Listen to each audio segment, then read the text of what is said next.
your joy is okay.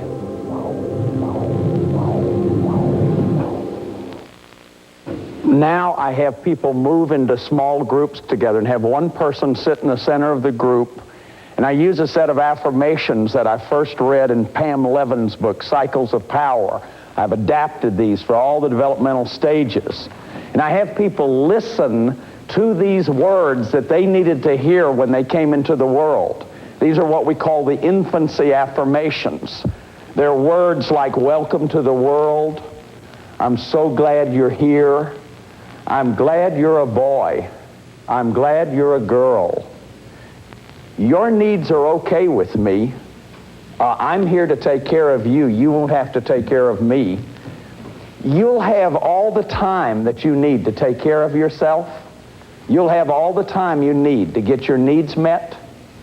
I enjoy holding you. I enjoy listening to you, being with you, looking at you. I've made a special place for you. And I play that to lullaby music. My choice is Stephen Halpern's music. People hear this music in the background. And they give each other these affirmations. Now, I want you to watch how powerful this is when they hear these words. Pam Levin did a study of people in a coma whose pulse rate changed when they heard these words. So let's look at it. I love you just the way you are. Welcome to the world.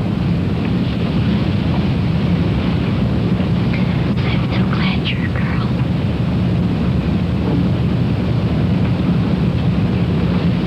Rhonda, I enjoy being with you.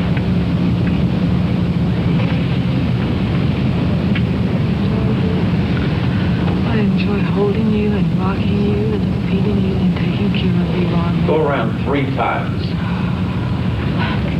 I love the special time we have together.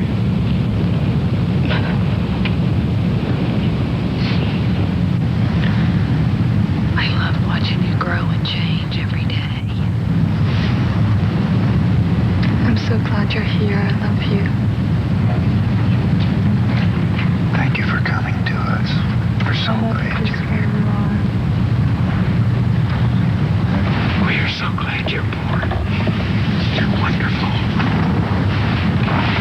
You are so special. I'm so happy I had you. I'm glad you're a boy. You deserve to live. I'm glad you're here. We have a special place for you. In our home. And in our hearts. Every day. Love you. I love the time that we have here together with you.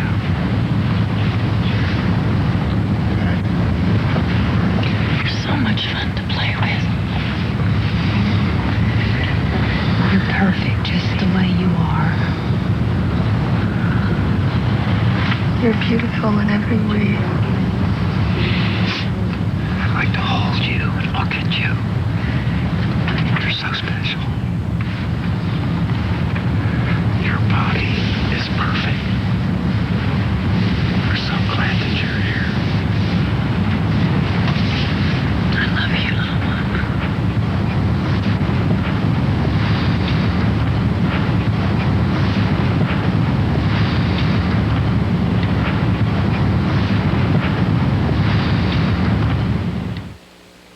People tell me over and over again in the workshops that they can't believe how those words touch them, that they didn't think they were going to have this kind of discharge.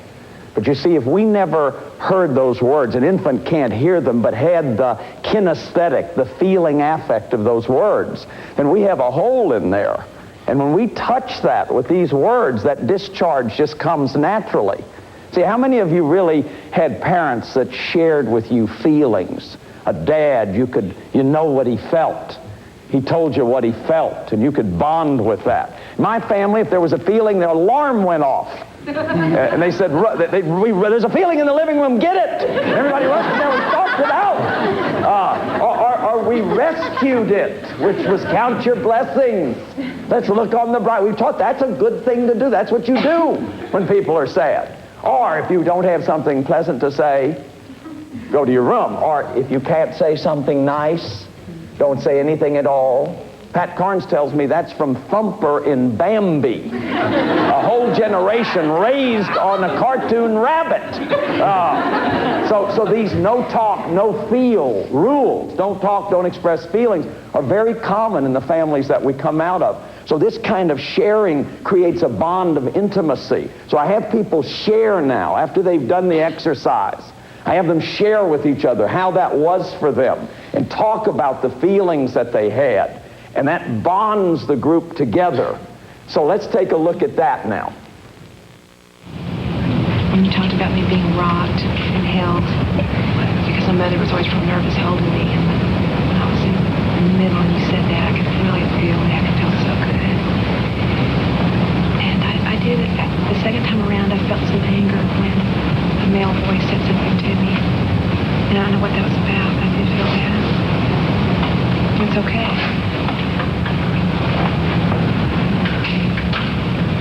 I felt, well, scared at first and distrustful, like it wasn't, I couldn't quite accept it, and then I finally, about the middle, I started accepting it and taking it in and feeling the warmth of the experience, and started to feel good. I'd like some more of that. I was always told that I was unwanted and I was a mistake and I shouldn't have been born, and I have that feeling that right from the beginning I was just rejected. And I think it's so hard, why it's so hard for me to get in touch with that child, because that part of me wants to abandon her too. For me, I had love at that stage, I think, and attention from my family.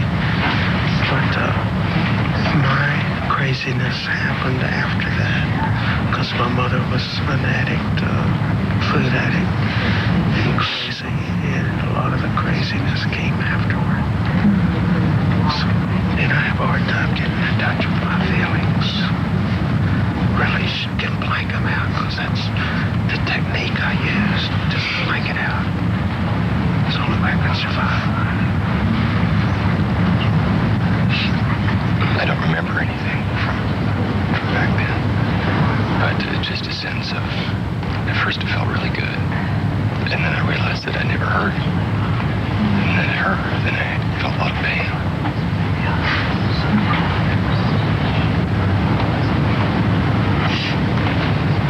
So it felt like it was soothing in some way,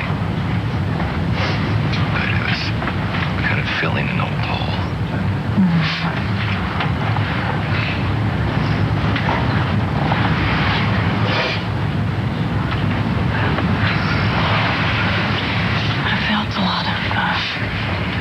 There was just some joy in it, just to sit and soak it up, and just kind of feeling like a sponge, that I need a lot of that talk.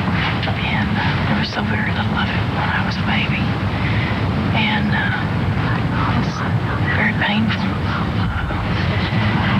But to get past the pain and to just let those thoughts and feelings come in is wonderful. It never ceases to amaze me, the depth of pain that people have. I've been all over the country now doing this workshop with people, and I've gotten to the point I can't even walk through the sharings and listen to it because it is so painful. And I can't believe the level of pain that people are carrying. We had in that sharing a lost child, told I was unwanted, I was a mistake, should not have been born. She shared how difficult it is for her to accept the child because she doesn't believe it. Male voices, I don't trust them, Rhonda says. Got my infancy needs met, Seymour says. So you could have gotten this developmental stage met. All the craziness started later. I numbed out. I learned how to blank my feelings out. And see, sometimes I just tell people in these groups, just pay attention to what's happening. You know, just see what's happening when you're in the group. When you start feeling this emotion, what do you do? How do you stop yourself? How do you numb out? Just knowing that is a beginning of healing. If I know how I do it, I can stop doing it. So it's enormously important. I never heard words like this. Barry, the guy at the end, with those tears coming down. It felt soothing in some way, like it was filling an old hole up. And that's exactly the way I say it. There's a hole in our soul. It's like we've been soul murdered. You've been split. And so when you hear those affirming words, it's like accepting. It's like, here's a warm welcome. It's a warm welcome. I'm wanted. I matter. See, every child needs to believe that I matter. When we look at the family system roles, we'll do that in the preschool developmental stage. It's like the way you learn to matter is with your role, the role that you have. And finally, at the end, Lynette says, let's embrace the pain. You have to embrace the pain. The only way out of the pain is to embrace it. You either work it out or you act it out. You can't heal what you can't feel. You pass it back or you pass it on. These are the slogans we use. So what I do is I have people reflect on this infancy process. We go through each one of the developmental stages, and we'll do that in future programs. We'll look at other ways to access the child. But I'll have them listen, which words touched you? Like you'll be amazed at how often it's when you hear, I'm glad you're a boy, or I'm glad you're a girl. That you knew your dad didn't want a girl, or you knew your mom didn't want a boy. And somehow you knew that kinesthetically. Or maybe it's when you hear a male voice, something happens, or a female voice. Or sometimes you'll have a lot of energy. You'll say, this is just stupid. See, because you don't want to be vulnerable. You don't want to be tender. See, we hate vulnerability. We've hated vulnerability in this country. So we beat women and children. It's an ancient and pervasive tradition. The vulnerable ones, the old and the young. We beat up on gay people. It's just terrible what we do to vulnerability. We don't want a president who would cry like Muskie on the campaign trail. He was history. We wouldn't want a president to show emotion. We'd want one that can act, one that can, that can do impression management. That's a tragic footnote to our culture. So I have people realize, and in subsequent programs we'll talk about how these infancy needs are recycled. Pamela Levin thinks every 13 years you go back into your infancy needs. When you start a new job, when you start a new life cycle, when you have children of your own, when you have an infant child, those infancy needs will come up again. Very, very powerfully. When somebody dies that you love, Tennyson said, what am I? An infant crying in the night, an infant crying for the light, and with no language but a cry. When my daddy was dying, that just kept going through my head. And the doctors were telling me all this stuff that I couldn't understand, and I knew he was dying. And nobody could, we were all powerless. What am I, an infant crying in the night? When people are grieving, they're like little children again. They can't think. They need help. They need us to be there for them, not just call up and say, if there's anything I can do for me, call me. You can't think when you're grieving. So there's a way that when we look at this whole infancy and we do this infancy exercise, we can really determine whether we got those needs met or not. Now, in the programs that I talk about championing the child, I'll talk about how to get these needs met, corrective experiences, what we can do if we didn't get these needs met. And there are things that we can do. You can get a friend, that you can commit in safety to hold you, just to hold you. So, because you need tactile needs. You don't need to be talked to when your infancy needs are up. You need a friend who'll feed you. Say, hey, Joe, come on over. I'm ready. I'm starting a new job tomorrow, so I know to come over and feed you. So there's a number of things that we can do if we didn't get these infancy needs met. Those of you who are lost kids, there's lots of things you can do. And we'll talk about that in subsequent programs. So what I want you to do now, if you will, is just close your eyes. I want you to experience something of that feeling. And just allow yourself to focus on your breathing. In that music you heard earlier, Fred Swartz has literally recorded the heartbeat of the mother as the child would experience it in the womb. So just focus on your breathing. Become mindful of breathing.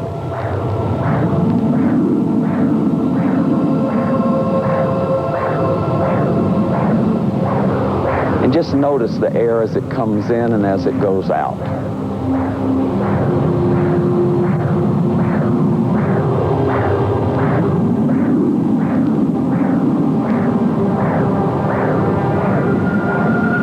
Just imagine what it would be like, and this is a leap of the imagination, that you were just a child, an infant child being held in your mother's arms.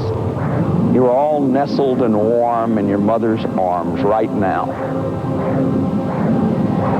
But you could hear her heartbeat as you were held and cuddled.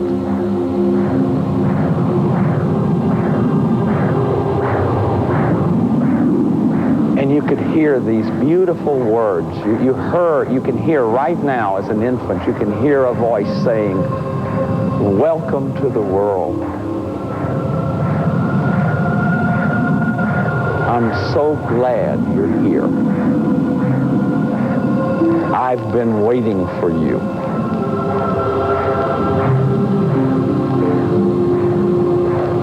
And I've prepared a very special place for you.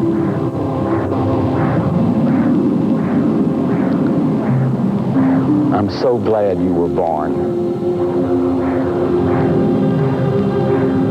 I will not leave you, no matter what.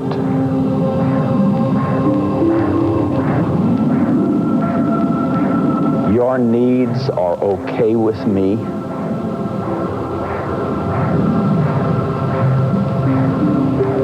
I am prepared to take care of you. I'm glad you're a girl. I'm glad you're a boy. I love you just the way you are. You'll have all the time you need to get your needs met. And now just be your grown-up self again. Take a deep breath and just let yourself feel how good that feels to be welcomed, and open your eyes. And just feel that good, warm feeling of being welcomed. So we'll see you again next time when we talk about reclaiming our toddler self.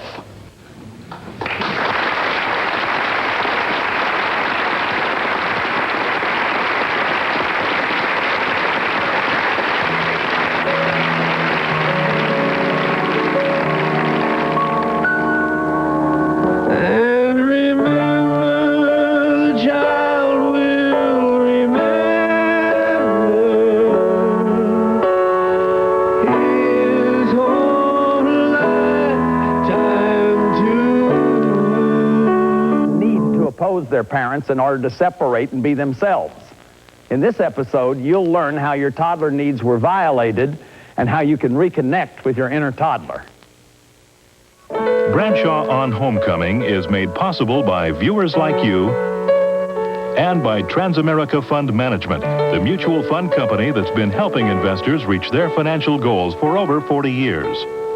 Additional funding is provided by the following organizations and individuals.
Good day. Thank you for coming to the show. And today I'm going to be talking about the toddler stage of development, which is like 30 million years of evolutionary energy that a poor mom and dad have to take care of. This is the time that parenting really gets tested. And I've said in previous programs that being a parent is probably the hardest job that anybody's ever going to do. And you need a lot more to prepare you for it than a blood test. And unfortunately, so many of us grew up with moms that did the best they knew how to do, but they were young when they had us, because in bygone days, people got married earlier, much earlier. So it's really important that we understand some of the dynamics of this developmental stage. It's a separation stage. A child starts separating now. Somebody's called it the stage of psychological birth. We've been physically born, now we have to begin to be psychologically born. In another program, we talked about reclaiming the infant, and that really for the infant, I am you. The infant is one with the mother, the mothering person. Now the child will begin to separate. I have these little indexes of suspicion. I like to give little tests and to sort of help you to check out whether you got your toddler needs met or not. So we're going to be looking at things like this.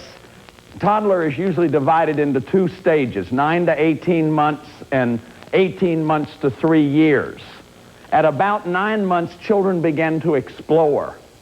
They start touching and tasting and holding and trying things out.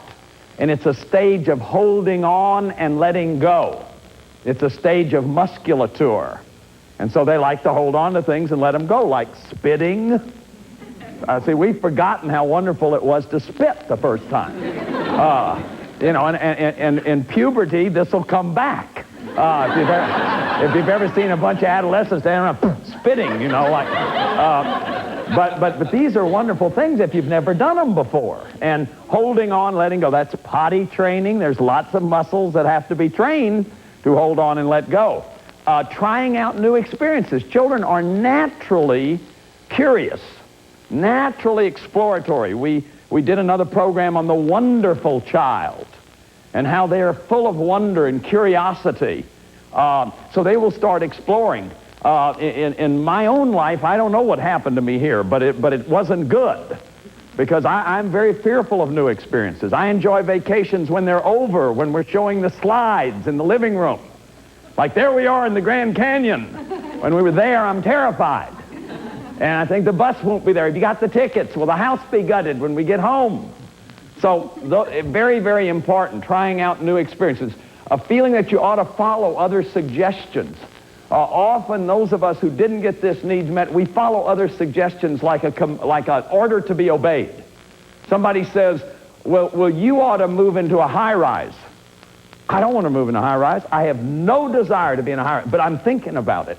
And I've already looked at 3 high-rises. It's like, I don't want to be in a high-rise, but they said it, I better think about it. Frequent conflicts with authority. We're going to talk about rebellion here. And some people are still rebelling. The ghosts of mom and dad. Fear of anger. You're manipulated by anger. You're manipulated by anger. You either manipulate with anger or you're manipulated by anger. You avoid conflict at any cost. Give in, but don't have conflict. Almost phobia about conflict. You avoid saying no directly. You say yes when you want to say no, and then you manipulate and do it in a variety of indirect and manipulative ways. You lie to people. You get sick so you can't do it. I see some of you grinning. These are the index of suspicion whether you got your toddler needs met. So what we're going to be doing in this program is looking at this wounded inner child and seeing whether we got these toddler needs met. Now, the 9 to 18 months is an exploratory stage, and what a child needs to do in this stage is explore. Remember that we've talked about, growing up to be an adult and having a little child inside of you that never got his or her needs met. This is my picture of an adult child. So I grow up, I have an adult, but I could still have a wounded little toddler in there. From 9 to 18 months, I need an environment that's safe enough that I can explore. You know, and ideally in a healthy family, you child-proof a few rooms. This is not an easy time.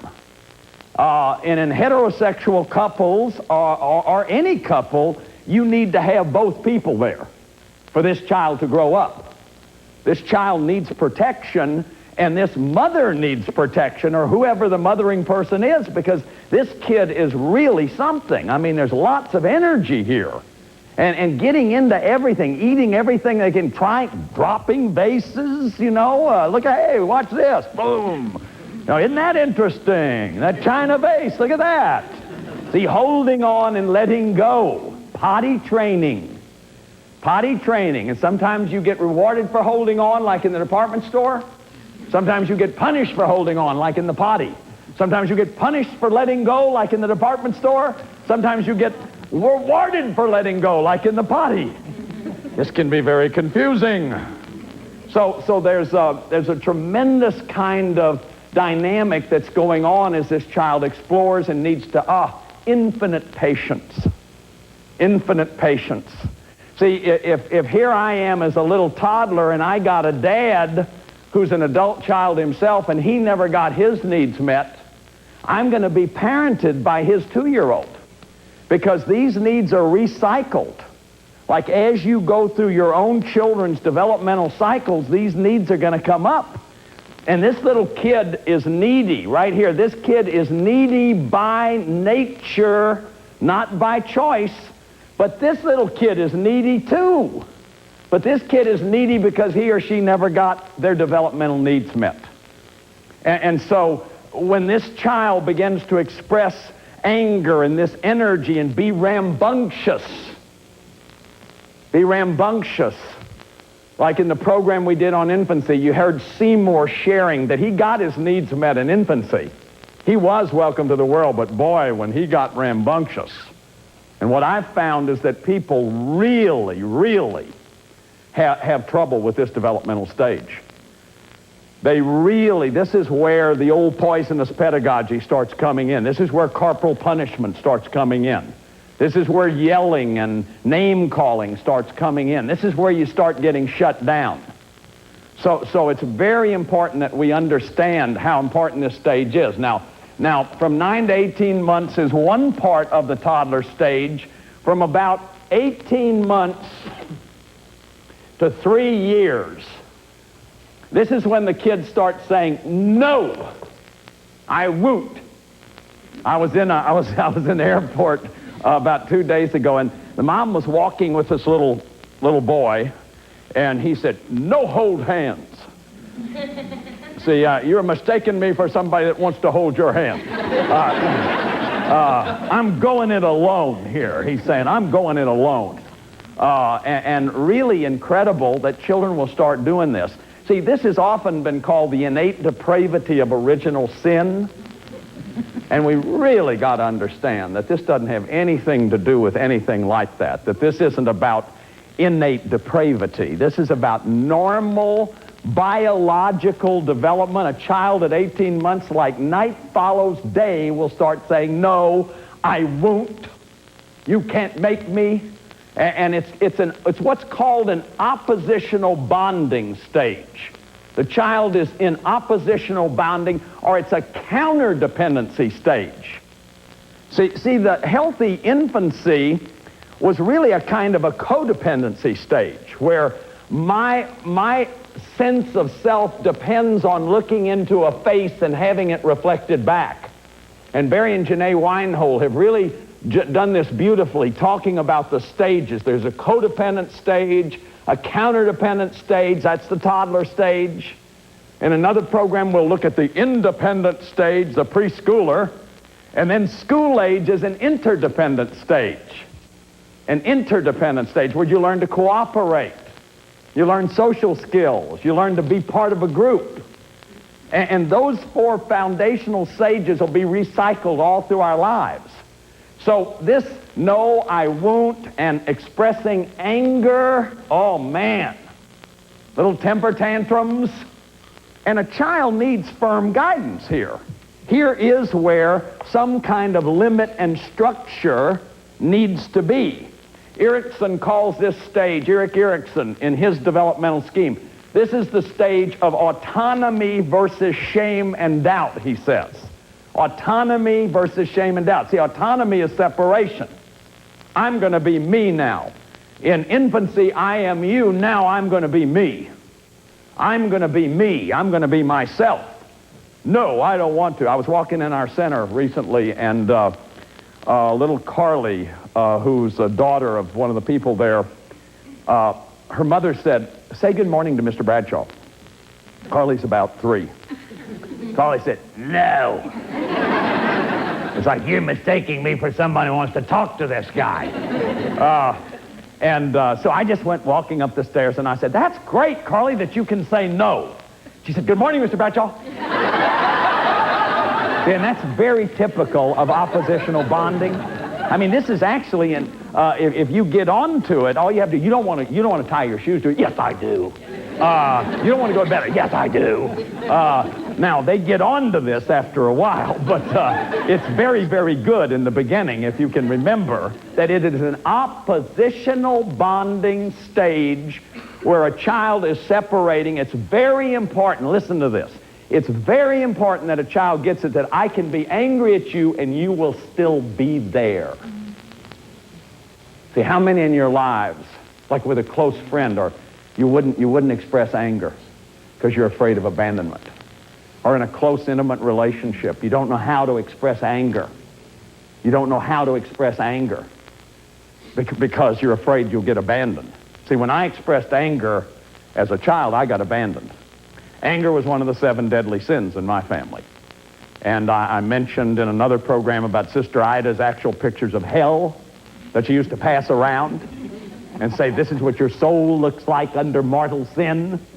And anger is one of the 7 deadly sins." Whoa, I'm not going to do an anger. I am sure not going to do an anger. So what do you do with your anger? Remember, emotions are primary. Emotions are forms of energy. So what do I do with that energy? You swallow it. You bite the bullet. It goes into your muscles. That energy's got to go somewhere. You start shallow breathing. This is a way you stop yourself from having that energy. Some of you watched the program we did on original pain where you saw Cindy beating the bataka stick, and Kip said, bring it up from deep and growl." Excuse me, scaring somebody. Get that anger out. Get that anger out. See, because that anger is our protection and our strength. Without that anger, we have no protection. The other piece of this is that conflict resolution. I'm spitting. Conflict resolution. That we have to know that, how do you resolve conflict? You ever been in a relationship? You're going to have conflict. Somebody shook their head, no. Oh, okay. We're going to have conflict. So how are we going to solve? See, we're different. Every one of us is different as a thumbprint. So of course, 2 unrepeatable, unique people are going to have conflict. We come from 2 different family systems. So it's enormously important that we have some kind of way to remedy conflict. Now, what happens to us in this developmental stage, the growth disorder, Fritz Perls said neurosis is growth disorder. Neurosis is the word we used to use. We now call it codependency. Codependency is a much better word. It doesn't have the same sort of negative connotations. I'd much rather be a codependent than a neurotic or a borderline personality or something like that. So anyway, a lot of the importance of this stage is to learn that I can be angry, you can be angry. Mama is both good and bad to me. That is, she pleases me sometimes and sometimes she doesn't. This is called object constancy. That the same person is both and healthy shame is really knowing limits, knowing that the same person is both and. That the same person can be good mama, bad mama, that I am both and.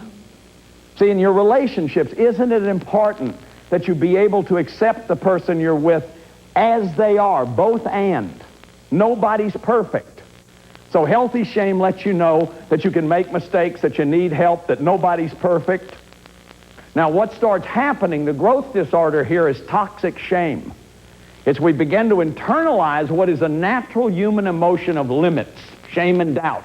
Erickson says autonomy versus shame and doubt. That's the developmental polarity here. We have to develop autonomy. We also have to have a sense of shame and doubt. Now, shame is a natural human emotion, but it has to be fostered, or else it can become overwhelming. It can become absolutized in the sense that instead of blushing, instead of being embarrassed when I make a mistake, when I'm caught off guard, when there's sudden rupture of my expectations, I don't have the feeling of shame. Shame becomes my identity, so that I become shame-based. I don't believe that I make mistakes. I believe I am. I don't believe that I did something wrong. I believe there's something wrong with me. I believe there's something wrong with me. See, I believe that a lot in my life. I deep down, I would have this sense that there's something wrong with me. I think there's something wrong with me. So what do you do if you feel that? See, if you feel that, you're split inside. It's like being split. Here you are, and you're an object of contempt to yourself. So it's like there's one part of you over here, and there's another part of you over here, and they're at war with each other. You're an object of contempt. Somebody said, when you're shame-based, it's like I am no longer in me. I am no longer in me. My anger is not good. My sadness is not good. My fear is not good. And in my family, and a lot of families, you could only be happy for a certain length of time because there were starving children in China, or there were starving children in Latin America. So if you were having too much fun, you were reminded, we've had enough fun. So even joy got shamed. See, when I'm having a great time, this voice comes on and it says, there must be something wrong here. You're not supposed to be this happy. Life is a valley of tears. And there was a little prayer one teacher I had used to make us say this prayer. I had a hard time in Catholic elementary school. Now I have some nuns that I love. I still write Sister Mary Uberta. She's one of my favorite people in the world. She loved me unconditionally. And I don't mean blame by any of this. I've said this many, many times. We're trying to correct rules about raising children. That's what we're trying to do. We're trying to understand in an emerging consciousness that a lot of what we've been doing is highly abusive, that we have thought was normal, scaring the hell out of children. So we'd start in the morning with this prayer, straining to leave this life of woe. With anguish sharp and deep I cry, I die because I do not die. Isn't that a happy little hummer to start the third grade off with? I mean, come on. I am a vibrant little kid. That's a prayer of a mystic, St. Catherine of Genoa. I mean, for mystics, I don't know, they got something else going. And whatever it is, it's a high level of spirituality. And I don't want to, I don't want to put that down, but not for third graders or fourth graders. So the spiritual wound, what I call the spiritual wound, is you can't be who you are. It's not okay to be you. In the very first program of this series, I established the idea of I am I. In the program on original pain, I talked about the spiritual wound, that you can't be who you are, that the way you are is not okay. In a healthy family, they look at the way you are and they orchestrate life so that you can become who you are. In an unhealthy family, they tell you how you should be. And you see, I believe that everybody's got a wounded child, because I don't believe you can be born into a culture, any culture, that doesn't already have an idea of how a man's supposed to be and how a woman's supposed to be. If it's a headhunter culture, you got to be a good headhunter. And we train you to be a good headhunter. So what we're going to see in this series is that ultimately there's a place where every one of us have to get in touch with that wonder child in us, which is your true and most authentic self, which is your soul self, your higher self, some people call it, your imago Dei, some people call it. But it's the part of you that cries out when you're abused, I read you that David Mura piece in another program where he talks about the soul is the part that knows we're being abused. Even 3-year-olds can know that they're being abused. They can't even put a name to it, but they know it at some deep level. So the spiritual wound is this toxic shame. See, we only have one word for shame in English, so I developed a word, toxic shame, which is when it's internalized and it becomes your identity, and you're not allowed to separate. So what happens to you is something like this. Let's say here's your parent, this parenting person, whoever it is, and they have this inner child that's wounded. They don't ever let you separate. They don't ever let you be the person that you are. So you have to measure up. And when you leave home, this is going to happen in school too. Do you measure up? Do you make 100s? It's going to happen in culture. Are you a perfect 10? Do you have big stuff? Do you measure up? I mean, this is crazy that we're in this culture that has all these ideas about big is good. I can't tell you the people I counseled who felt inadequate because they weren't endowed. Women with breasts or men with penises that were supposed to be adequate. And this is crazy. You know, that's like feeling bad because you're short, which some people do. Feeling bad because you're tall, which some people do. So this is a very painful kind of thing, that this toxic shame.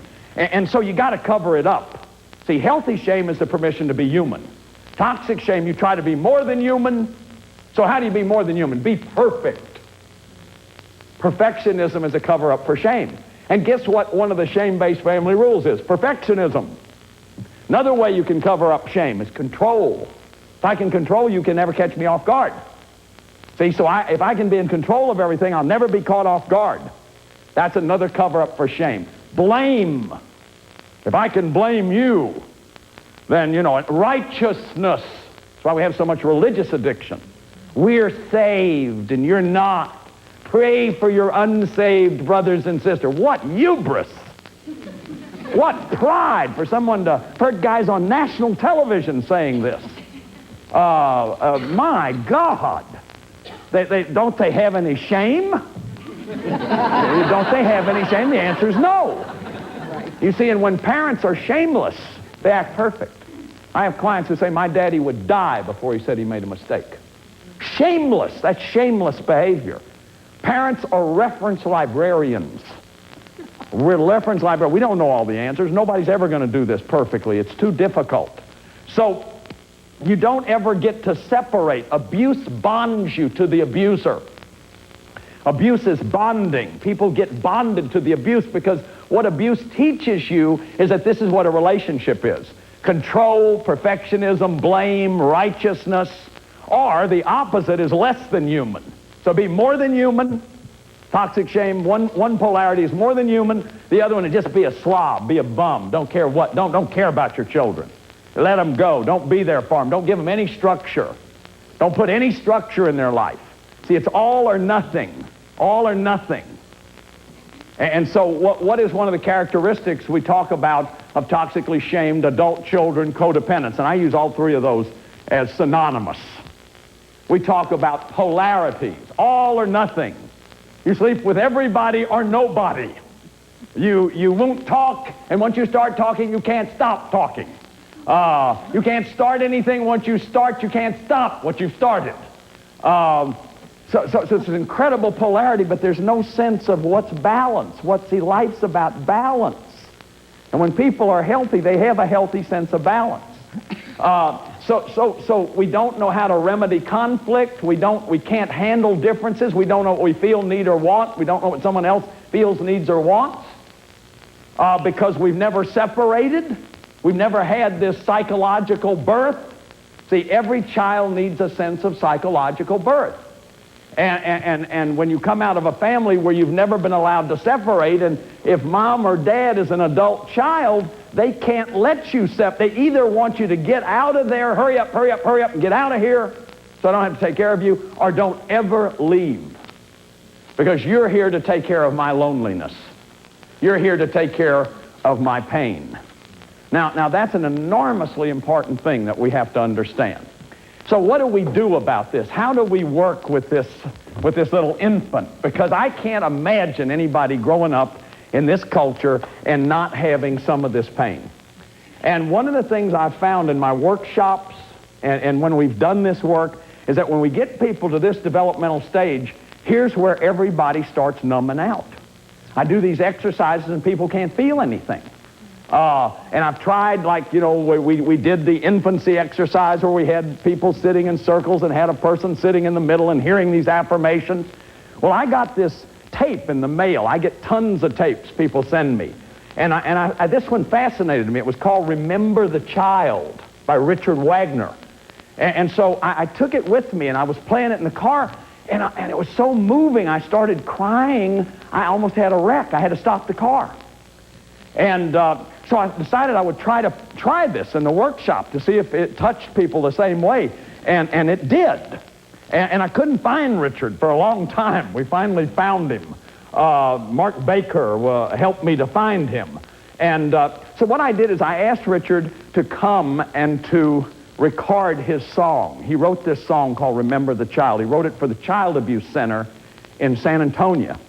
And this comes right out of Richard's heart. There is some brilliance in this song. So what I'd like you to do now is listen to it, watch it as Richard plays the song. I recommend just closing your eyes and listening to the tone, listening to the sound, listening to the words, and just let your own wounded inner toddler get in touch with some scene or some place where you've been pained in your childhood. So let's listen to that now.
So loud, I won't laugh so hard, I'll shut my mouth. 1, 2, 3 for you, Ma, I won't make a sound.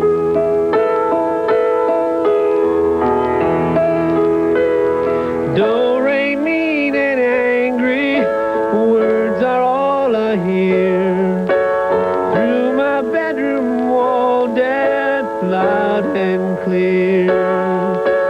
Do, re, mi, I lie awake and shake with fear and wish I had no ears.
And remember, the child will remember.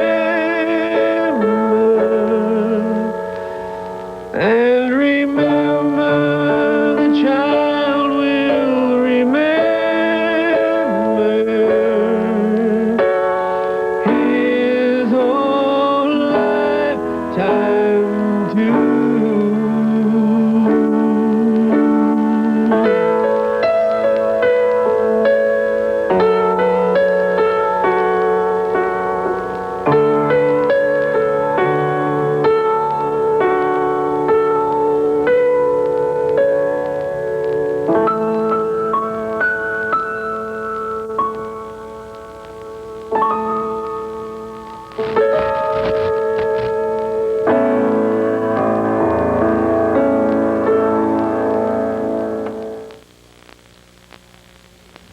This song touches powerful feelings in me, and I can see it touches them in you too. The words, it's sometimes hard to hear those words. Rock me in your arms a little while. Daddy, the child going to his dad, not understanding why Daddy's so angry. Don't you love me, Dad? What have I done so bad? I won't cry anymore. I'll just lay in silence down here on the floor. If you don't want me anymore, because that's the way a child interprets this. There was something wrong with me. I laugh too loud. I talk too loud. I'll shut my mouth. I won't make a sound. It's like almost the epitome of what a child is, not making a sound. And we often think children are so well behaved because look at how they march up to their room. I lay awake listening to fights in the other room. I cry myself to sleep in my pillow. Do you hide in the darkest corner of your lonely room? So Richard is crying out to give unto every child.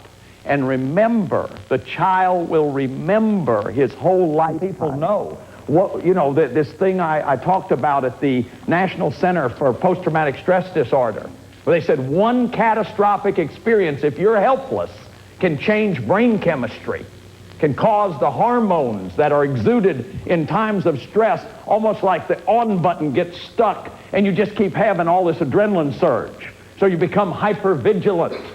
You're easily startled.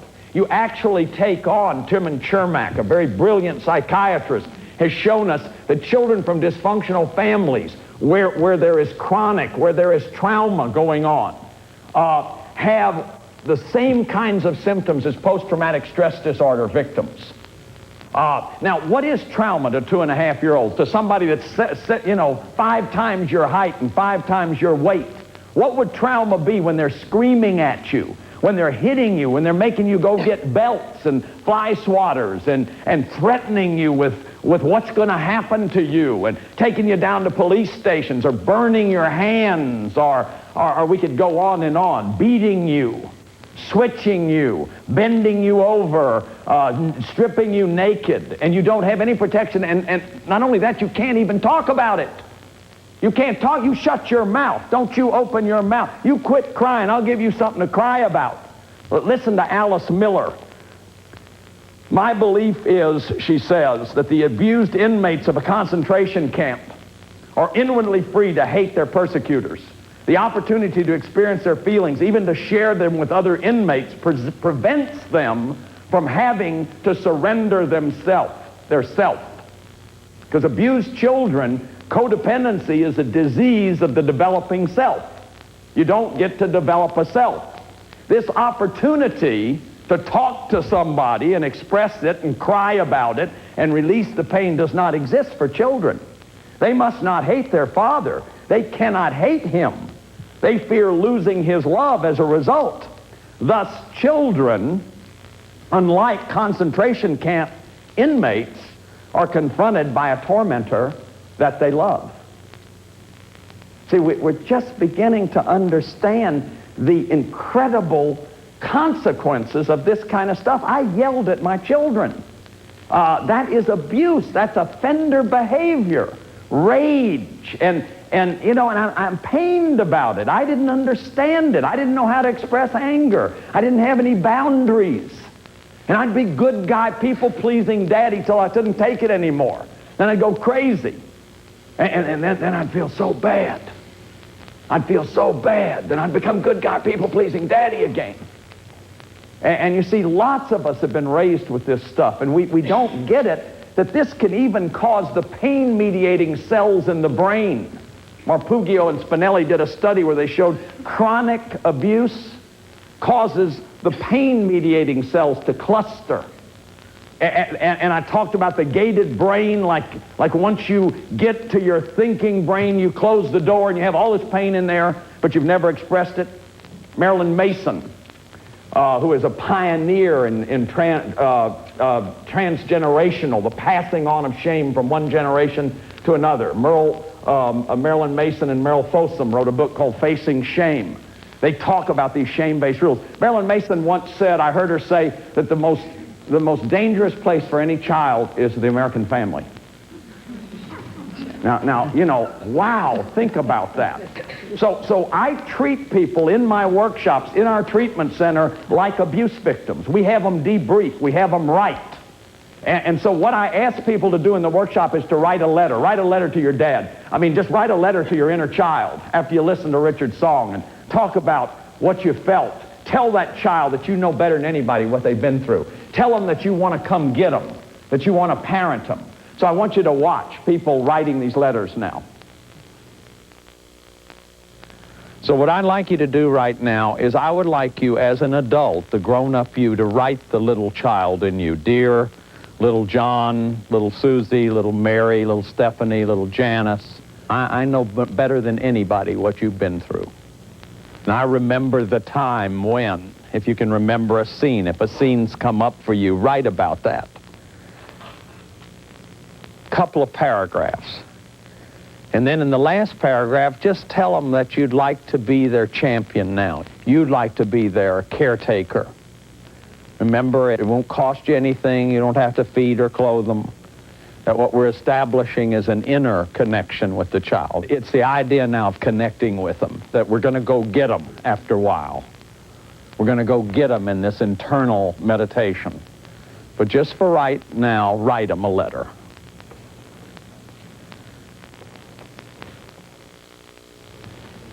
So what the writing of the letter is a kind of debriefing. It's a kind of work that's done with post-traumatic stress disorder victims.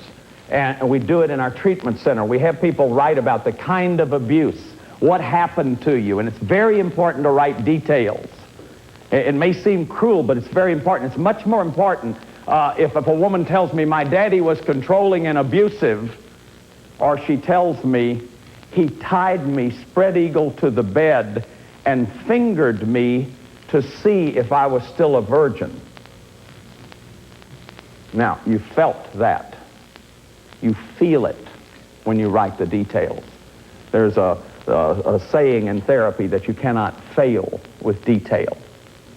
So once I've had people do the writing and the sharing of the writing, then we do an exercise where we do an age regression. And I talked about age regression, how spontaneously we'll age regress if we have a wounded inner child, and how important it is to go back and touch this child.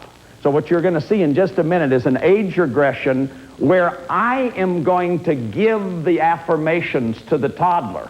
In the infancy work, you saw a person sit in the center of the group, close their eyes, and hear words from all the people around them. Welcome to the world. I'm glad you're here. I'm glad you're a girl. I'm glad you're a boy. You'll have all the time you need. In this one, I'm going to have them connect with that inner toddler and give the inner toddler the affirmations.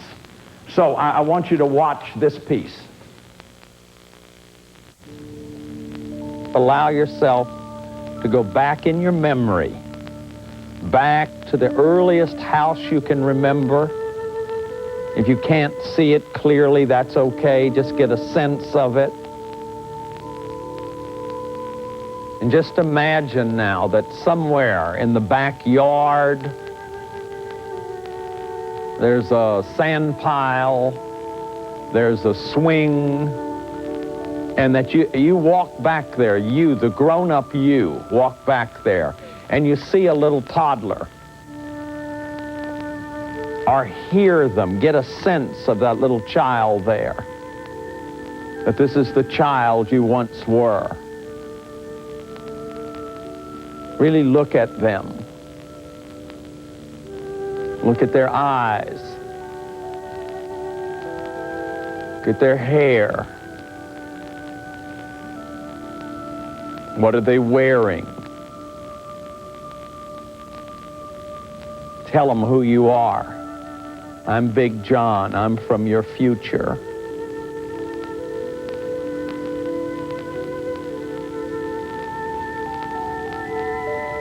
I've written you a letter. I want you to come home with me. I know better than anybody what you've been through, what it was like, about your hurts, your loneliness.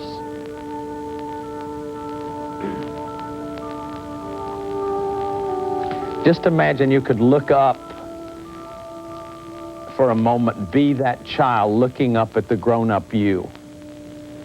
That you could see the grown-up you standing there in your most compassionate, warm, loving face. And hear the grown-up you saying things to you like, it's okay to be who you are. It's okay to be curious. It's okay to be a little girl, to be a little boy, to want to taste things and touch things and explore and feel what sand feels like, what mud feels like, what things taste like. It's okay to be different from me. I won't leave you. Tell that child, I won't leave you. I won't leave you. It's okay to cry. You can be a big girl and still cry. You can be a big boy and still cry. It's okay to be angry. I'll set some limits for you. I can be angry at you too. It's okay to say no. I won't leave you if you say no to me.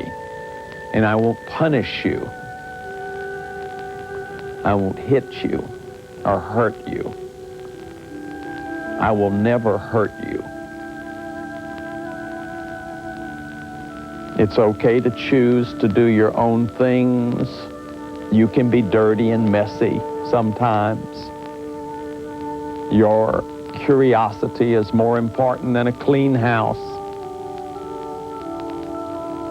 I love you. I love you just the way you are. And now if you feel like it, just let that big person hold you and hear those nurturing things from them. I love you just the way you are. Your needs are okay with me. I love you just the way you are. It's okay to feel what you feel.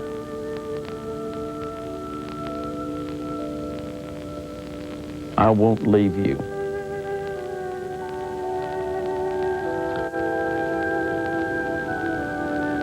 Now tell them that you want them to think about living with you. Put them down, tell them you want to think about it, that you're coming back to get their answer. Give them a big hug if that's okay with them. Walk forward in time. See your life passing on the left side, your earliest school years, your high school days. And just imagine that you're walking back in this room, that you're in this room now, you're sitting in your chair, you can feel the chair. Take a deep breath.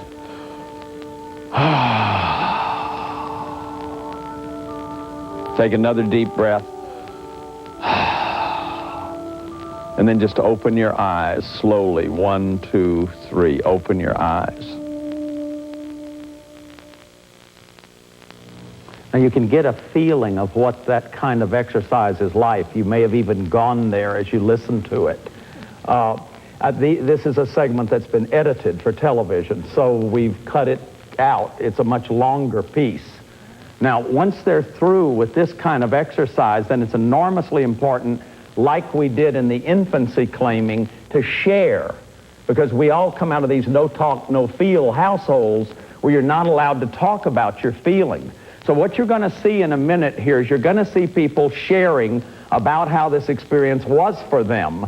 And what you're going to hear is a dramatic expression of the spiritual wound. Rhonda's going to talk about that she couldn't be different. Anytime she acted like herself, she got creamed. Stephanie and Karen will say, they'll really give you an example of neglect, not over-discipline, but no discipline, that their kid doesn't trust them because there was never anybody there for them. And then the most dramatic part of this sharing is Dennis, who was an offender, who is sitting there with his teddy bear that represents his inner child that he calls E.T. Boy. And he'll talk about, I'm afraid, E.T. Boy's afraid I won't come back and get him. And I'm afraid I won't go back and get him. And then he says, but I am going to go back and get him.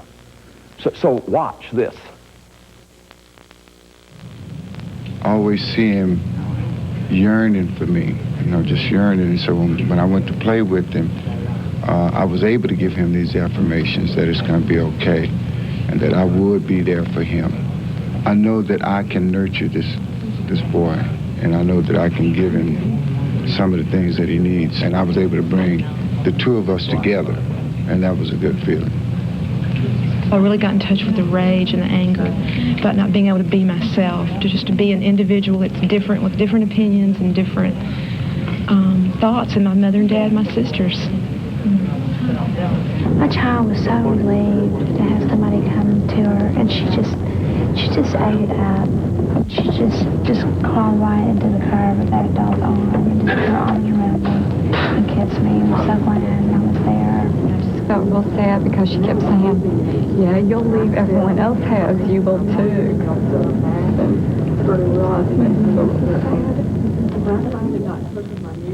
There was a lot of fear there that she didn't trust me.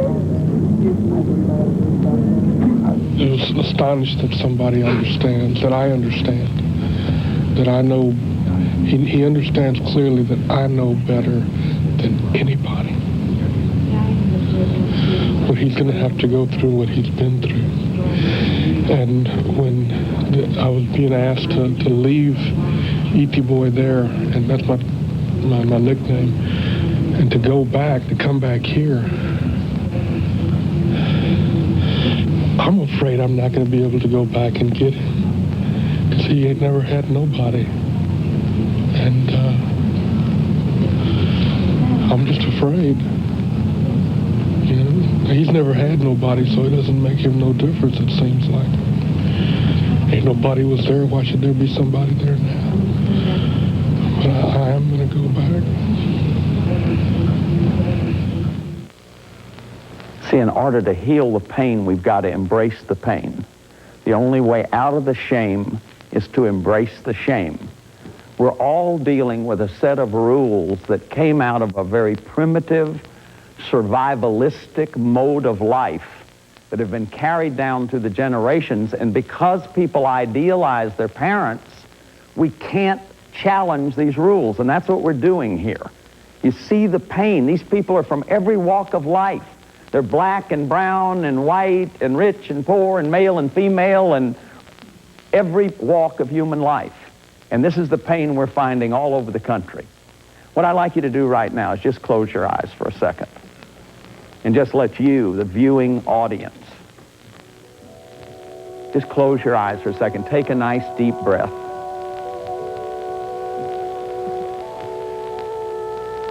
Just take another deep breath, because most of us never learned to breathe deeply.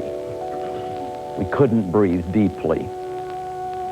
So breathe in 1, 2, 3, 4, 5, 6, 7, 8, and hold it. 1, 2, 3, and then just gently let it out.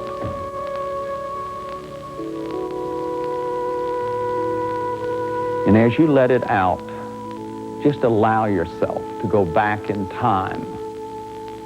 Just allow yourself to go back to the earliest dwelling you can remember.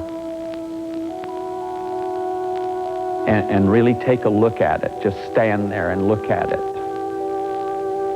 Is it a house? Is it an apartment? Is it in the country? Is it in the city?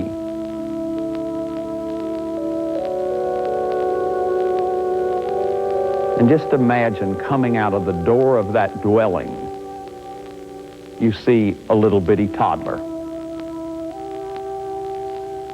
And even if you can't see him clearly, just get a sense that there's a little bitty toddler there. And just walk up to him and tell him, I'm from your future. And I love you, and it's okay to be you. It's okay to be angry. It's okay to say no. It's okay to be curious. I'll put protective bounds. I'm the one that sent you the letter. And I love you just the way you are. And continue that after this program is over. Let yourself continue that. Take a nice deep breath. Nice deep breath, and open your eyes and just be here. But do that. Do that some more with that little toddler, telling them. Now I want to close this program. This is a wonderful poem from Hopkins. He says, as kingfishers catch fire and dragonflies draw flame, as tumble over rim and woundy wells stones ring, each mortal thing does one thing and the same, selves goes itself, myself it speaks, crying, what I do is me, for that I came. What I do is me, for that I came. That when we fail this developmental stage, and I want to tell you a depressing thought, that with the rash and wave and identification of codependency, a lot of us didn't make it through this stage. We fail psychological birth. And when you fail psychological birth, you become a people-pleasing, sweetheart, codependent, nice guy, or a raging rebel who is still fighting every authority figure, fighting the ghosts of mom and dad. But one or the other, we either conform or we rebel, but it's just not okay to have your life just the way it is. So it's enormously important that we go back and we tell that wounded little toddler that it's okay to be who they are, to have that life spark, that it's okay to say no, it's okay to play, it's okay to express anger, it's okay to feel, it's okay to be angry and sad and afraid and all those things that are just human things. Tell them that. They need to hear that and own them and love them. And I'll see you next time when we reclaim your wounded inner preschool child. Thank you. They're busy forming beliefs, testing reality, and developing a sense of purpose in their lives. In this episode, we'll see how our true purpose was misshaped as we adapted to rigid family system roles. We'll discuss the devastating effects of sexual abuse and emotional incest, and you'll write mom and dad a letter expressing your unmet preschooler needs. Bradshaw on Homecoming is made possible by viewers like you and by Transamerica Fund Management, the mutual fund company that's been helping investors reach their financial goals for over 40 years. Additional funding is provided by the following organizations and individuals.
Good day, folks, and welcome to the show. We're talking about reclaiming our inner child.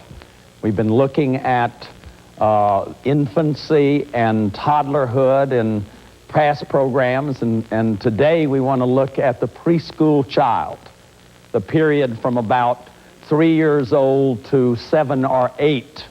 This is a a crucial period in the formation of early identity.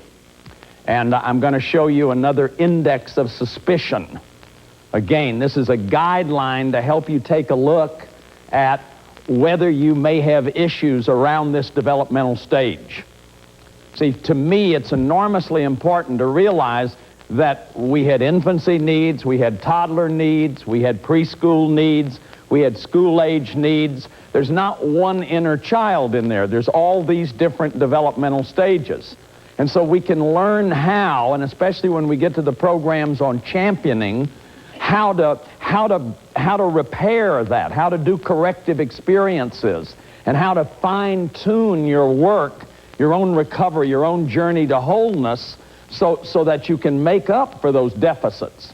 A lot of my sort of craziness in my life was about just learning deficits, just things that I didn't know how to do. A lot of relationship problems are about learning deficits, and you're going to see that very much in this particular program, because what really starts happening here is children begin to really start getting in touch with their feelings. What children need more than anything, they need a model. Here's how to be a man, here's how to be a woman, here's how to be a human being. Here's how to interact, here's how to be intimate. I can't imagine anybody in my generation, I'm 57, can't imagine anybody in my generation seeing a man and woman who were absolutely equal. You cannot be intimate except on the basis of equality. And so most of us are growing up in families where we don't see intimacy. We see hierarchies of power, whereas intimacy is about shared power.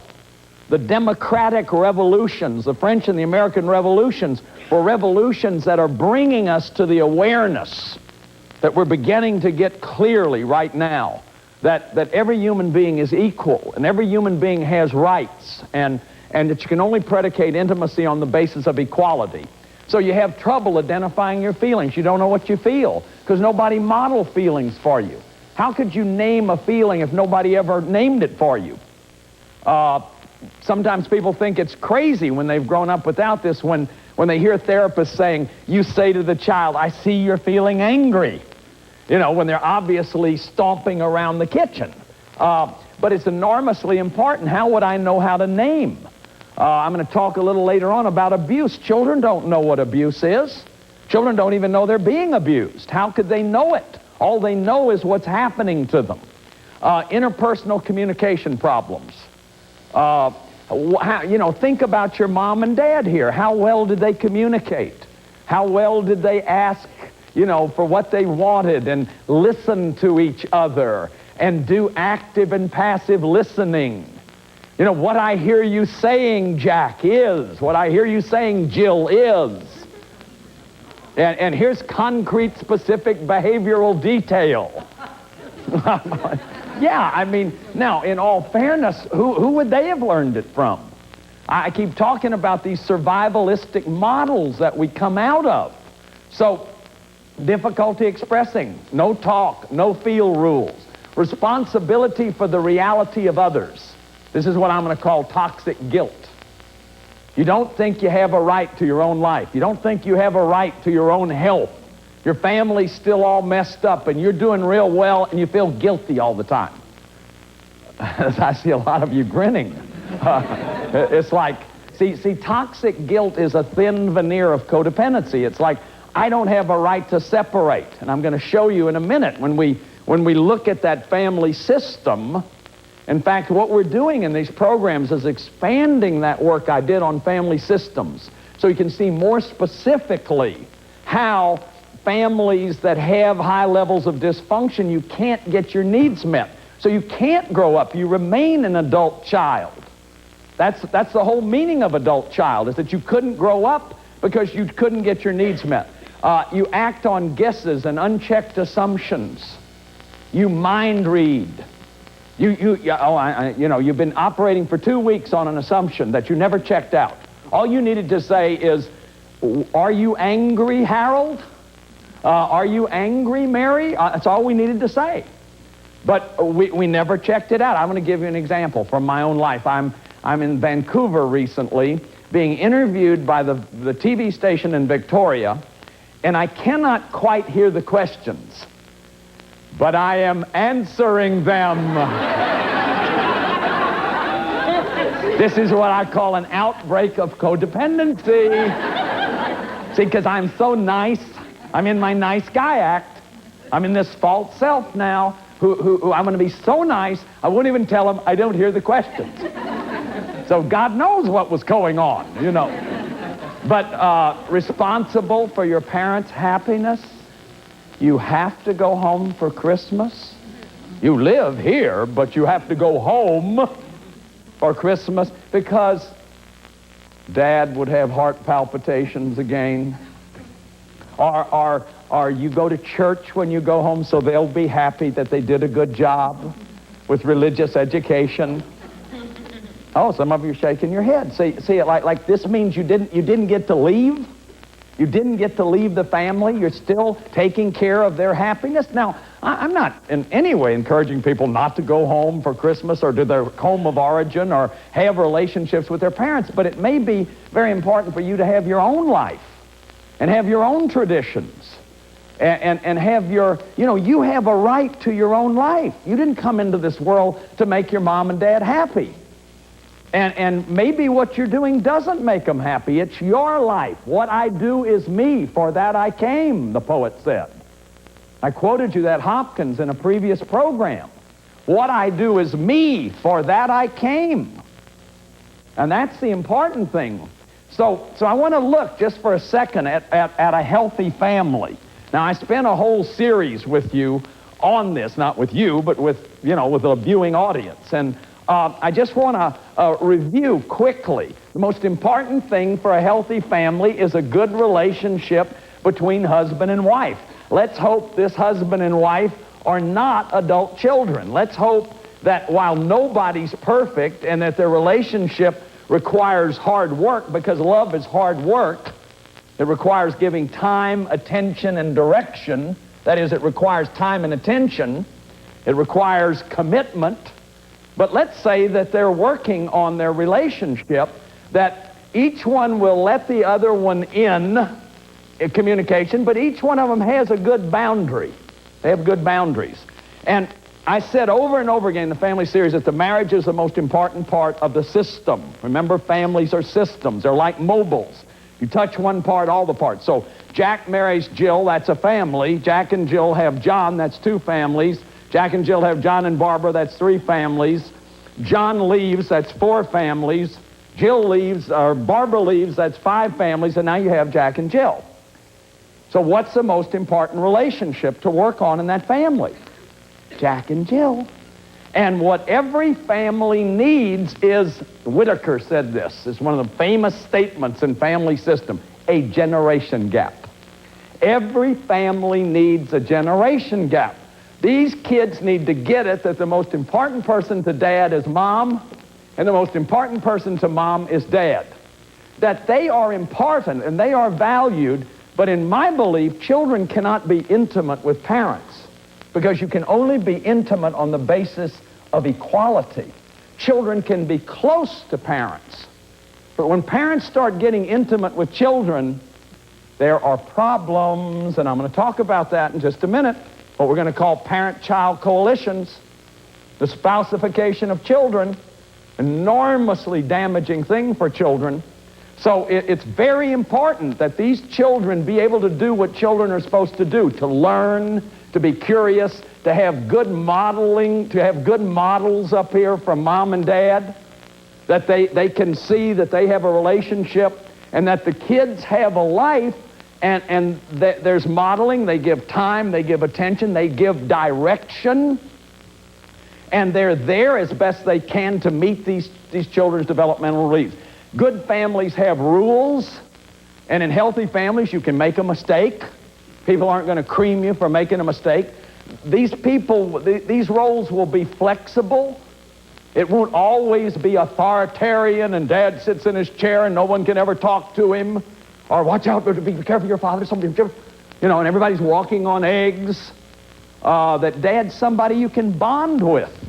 Wait till you see the piece of videotape that I'm going to show you of an exercise from a workshop, and everybody sharing after they write this letter to their parents. You're going to hear, my father wasn't there. My father came and he went, but I never knew where he was. See, you need a husband and a wife. You need a husband and a wife for a family. And you need flexibility. So you need rules that say, you don't get in rigid roles. The roles can rotate. Well, one day this kid may be the scapegoat because he blew up the television set. One day this kid may be. One day mom may be because she won't, do something. Or dad may be because he won't spring for money. Or whatever. In an unhealthy family, one person is going to be the designated scapegoat. So there's flexibility. It's like if you could think of the mobile and gentle motion. And there's a lot of fun in healthy families. The more functional a family is, the more there's flexibility. See, rigidity is mental illness. My way or the highway. No. Rigidity's freedom. I mean flexibility's freedom. The more choices I have, the freer I am. In working as a counselor, the more theories that I understood, the better I could be, because I had more choices. I didn't have to make you fit my theory so that I could feel comfortable about myself as a counselor. So the more flexibility that you have, the freer you are. So the roles are flexible and the rules are flexible in a healthy family system. There's a lot of love, there's a lot of respect. Now again, I don't think any family is totally functional or is totally dysfunctional. We're all on a scale somewhere of 1 to 100. I think that a lot of people, that really what functionality means is that you're dealing with what's going on. If there's sadness going on, you're dealing with it. If there's anger going on, there's ways to have conflict resolution. You can complete things. You can remedy conflict. I mean, I know of families where a parent dies and nobody ever talks about it. Nobody ever talks about it. So you're still carrying unresolved grief. Or daddy's alcoholism, what's called the family lie. Why does daddy sleep on the porch occasionally? Oh, a bad back. He has a bad back. He needs a hardwood floor. 2 in the morning on the porch? Yeah, well, he has this bad back. Oh, okay, I believe that. See, it's like you have this shared focus and this shared denial. And there's a vital lie in the family, the secret. The emperor has no clothes. And they're all going, yeah, God, that's fancy what he's wearing, isn't it? And finally, except the kid. The 2-year-old says, hey, Mama, he's naked. And it's the child until you're told, shh. See, all of a sudden you begin to have this loyalty. You begin to know what not to notice. You notice that there's no whatever people in this church. And say, shh, don't bring this up. Let's don't bring this up. It's the vital lie. And systems have their vital lies. Now, these kids who are preschoolers in a system like this need these models because sexual identity is going to be enormously important. This is one of the things. One part of the identity of the child is going to be sexual identity. Who am I? Who am I as a man and a woman? And this is true whether you're heterosexual or homosexual. That there's an identity that has to happen here. Now, for gay people or lesbian people, there's not much that we have in our literature for them. And, this will freak people out, me even talking about it. But this is the most shamed group of people in our whole culture. And it's absolutely, I am sick of it myself. I'm sick of gay jokes. I'm sick of one group of people being continually shamed and ridiculed by people who are supposed to be holy people and are totally non-democratic and shaming. That all people need to have some models of relationship, of the polarity of relationship. The growth disorder here is that children get confused in their identity. They don't know who they are, or they get set up with some kind of sexual abuse. Now, I spent a previous program talking about a range of sexual abuse. I talked about touching in a sexual way, voyeurism, exhibitionism, inappropriate verbal remarks, boundary violations. I went through a number of those things. I want to focus in this program on emotional sexual abuse, or the spousification of children. But this is about 3 years old is the onset of where a lot of wounded kids are, where a lot of sexual abuse. I mentioned in an earlier program that there has been a tradition for a lot of years that children won't remember. Children won't remember. They won't know what's happening to them. So and children get curious at 3 years old, and they do start wanting to know. And they do start asking questions. In fact, 3-year-olds are why? And they're experimenting with thinking and trying out little identities. And they're role-playing mom and dad. And they may do some sexual role-playing with same-age kids. So it's very, very important that they have good models. They see a marriage there. They see some kind of modeling there that's valuable for them, so that they can see what intimacy looks like. Because they're sort of role-playing to prepare themselves. Now, sexual abuse is commonplace. Some statistics that I've been given, 1 out of 4 women by age 13 will be abused by somebody over 18, and 80% know they're offenders. Every workshop we do, it's just filled with men and women who have been sexually abused. It is astonishing to me, the extent of sexual abuse, and it's something that we're naming. It's a demon that we're naming, and we're coming out of hiding with it. Now, this is what I call family enmeshment. I talked about this in an earlier program. When this relationship is bad, when dad's an adult child or mom's an adult child, let's say mom's a religious addict, mom mood alters with feelings of righteousness and moralizing and stays in her head, pontificating to everybody in the family, and reading texts to people and telling them what they should and they ought and they must, and dragging people to her style of religion. And Daddy enables this by not confronting it. Some of you are familiar with this, I see. What happens then when this relationship is bad, these kids get sucked into it. Nature abhors a vacuum, so when there's an intimacy dysfunction, the children get sucked into it. They get sucked into a marriage that goes out of balance. One of these kids may be the lost child. That is really, they have too many children. One of these kids may be the star that makes them proud of their marriage. Or if this is an alcoholic, mom's on pills and dad enables it, and nobody's there for the children. And mom and dad's marriage and family system is taken care of by a child that's a heroine, or a child that becomes a little parent to the brother, or this child may become a caretaker of one of the parents, or this kid may get in trouble all the time in order to take the heat off of this bad marriage. So you go to school and you talk to the principal, and you don't have to look at how lonely the marriage is. You don't have to look at how bad, how non-intimate this relationship is that you are in. And so these kids are losing their identity here. These kids are losing being who they are. You see, once you get set up, like I was a star, I was a little parent, I was a caretaker. I was my brother's caretaker. I was my mother's emotional husband because my dad was an alcoholic and he was gone early on. Now, I lost my reality early on. In a program that's going to come, I'm going to talk about what to do about these rigid roles, what we need to do about changing these rigid roles, because you'll continue to act those roles out all your life. You'll continue to stay loyal to that family system until you understand your origins. You know, one way to say it is, if you don't know your history, you are doomed to repeat it.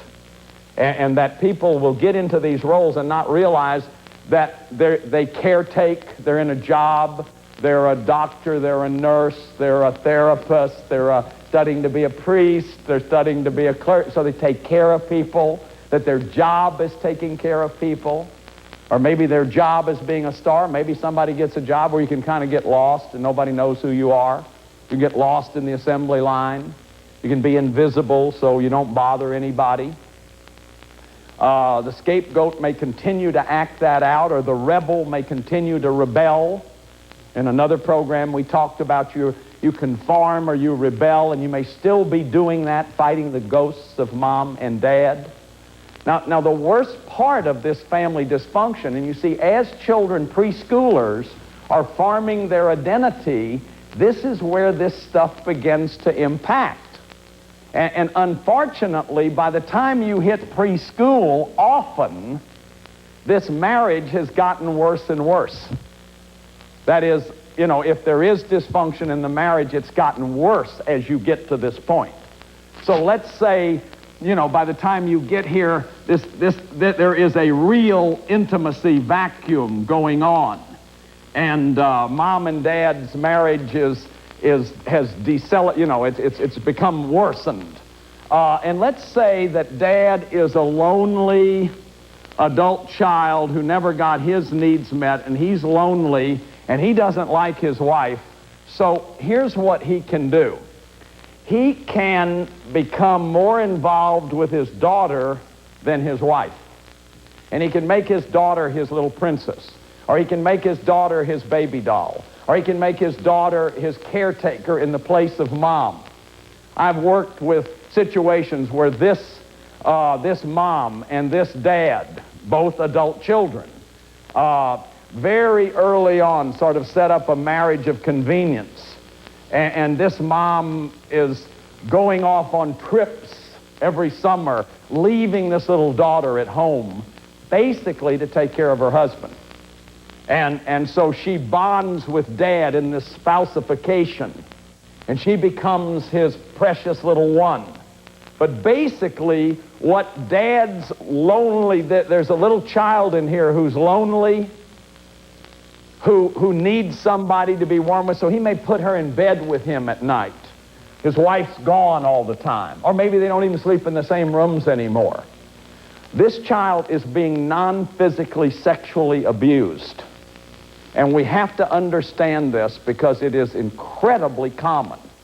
As these two people stay together for the children, keep their marriage together for the children start getting sucked into this vacuum. Now, how could children know anything about this? They can't. How could they know it? In fact, she may feel very fortunate to have this wonderful dad who takes her with him every Saturday, spends a lot more time with her than he spends with her mother. Now, guess what that's going to set up between she and her mother? Conflict, jealousy. Her mother's wounded inner child may start hating her and treating her so, and she may not understand, why does mother treat me like this? Why do I have all this time? Why doesn't mother nurture me? Why is she never available for me? And so can you see the predicament this child is in? And this child can't know it. See, Alice Miller wrote a book called Thou Shalt Not Be Aware. And basically, this is what I've been saying in all the other programs, that you get abused as a child, that gate closes between the thinking and the emotional brain. The so-called ego defenses are automatic and unconscious, and you don't know what happened to you as an adult. Do you know when you start knowing what happened to you? When so-called toxic shame, codependency, adult child issues manifest? When you get in a relationship. In adult relationships, this is when you start knowing you got problems. Yeah, does that make sense to you? See, and this is how we found out about adult children, the adult children of alcoholics. Suddenly people started saying, well, you know, Daddy sobered up when I was about 18. But I have trouble knowing what I feel. I lie when it's just as easy to tell the truth. I have trouble with authority people. I'm a love addict, or I'm a sex addict, or I keep hanging around with addicts, or I keep finding addicts for spouses. And my intimacy is just totally dysfunctional. See, and when we look back, we see that this child came out of this, or it can go this way. The little boy can be mom's surrogate spouse or mom's little man, Remember a scene at elementary school, picking up my son one day, listening to a mom with her son. And she was saying things like, "Did you miss me? Did you miss me? Who's your best girl? Who are you always going to love more than anyone?" And you know, this little kid's picking his nose, man. He doesn't know what, you know, he's being romanced. His mother is romanticizing their relationship. This lonely little girl and this lonely little boy are sucking these kids into their marriage and using them for their loneliness. You begin to see the implications of that. And then one other thing I want you to see is that this can happen this way. It can be dad and son. Dad's best buddy. Dad spends all his time playing baseball, never spends any time with his wife. This is a dysfunctional marriage, basically, where each parent sort of bonds with the kid of the same sex. This is mom's sorority sister. Mom tells her all kind of things. Tells her about sex. Tells her how rotten sex is with her dad. I've had clients where their mother told them this kind of stuff.